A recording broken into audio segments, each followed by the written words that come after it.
Hey, it's Rick with Rock Bottom Outreach, and it's Real Talk Thursday.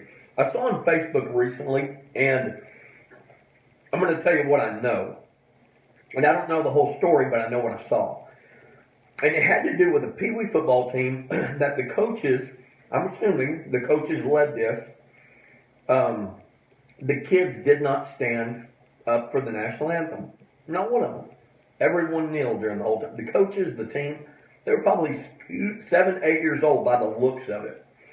And if you follow the news, you have a pretty good idea of where that came from and who did that. Maybe somebody in the NFL. Just saying.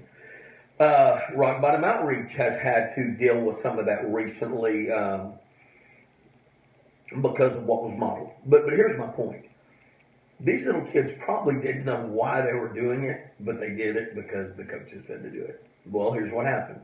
Coach was suspended for the remainder of the season. And if the story, I've read it correctly, the football team, their season was deleted. There was no more football season. They will not play another game the rest of the year because of that choice. Sadly, probably the coaches are the ones that led this. I mean, I just couldn't imagine it being any other way. I just couldn't.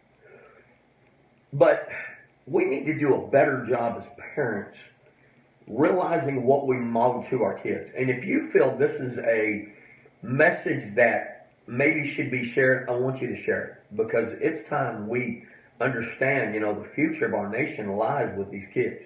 In the book of Proverbs, and this is something I cling to, Proverbs chapter 22, verse 6, it says, start your children off on the way they should go, and even when they're old, they will not turn from it. Do sometimes they appear to be the prodigal son? Yeah, sure. But if you know that story, he returned home. And that's good news.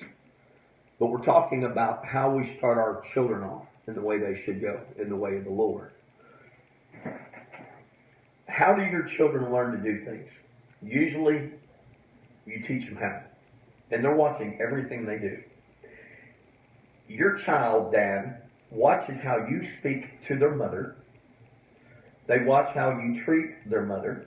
They watch how you love their mother. Okay?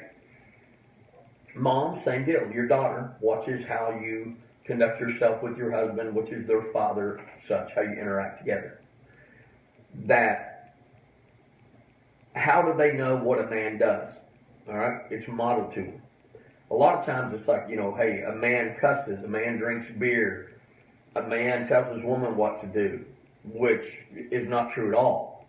But I'm just saying if that's what you're teaching them and you teach them, that's what they're going to know. They don't know any other way except what you teach them. And so, can it affect them later on? Absolutely. Just like the youth football team. What they were led to do cost them severe consequences. It ruined their season for them. Again, I wasn't there, but I'm just saying based on what I saw. We need to do a better job of realizing what we're modeling our kids.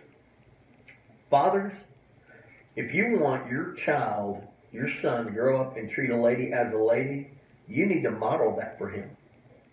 If you want them to be that type of a husband, the Bible says to be, you need to model that for them. Mom's the same way. That Proverbs 31 woman you're talking about, you need to be modeling that for your daughter. That's how they're going to learn. We have a huge responsibility. Our children aren't our children. They've been loaned to us from God. So we only have them for a short time. It's a big responsibility. Are you asking your kids not to do things you do? Cussing, drinking, smoking, being rude, ugly, hollering. Are these things you're telling your child not to do, but yet you do those? I don't know. Maybe it's just me. It's Rick with Rock Bottom Outreach. It's been a Real Talk Thursday. Have a great day.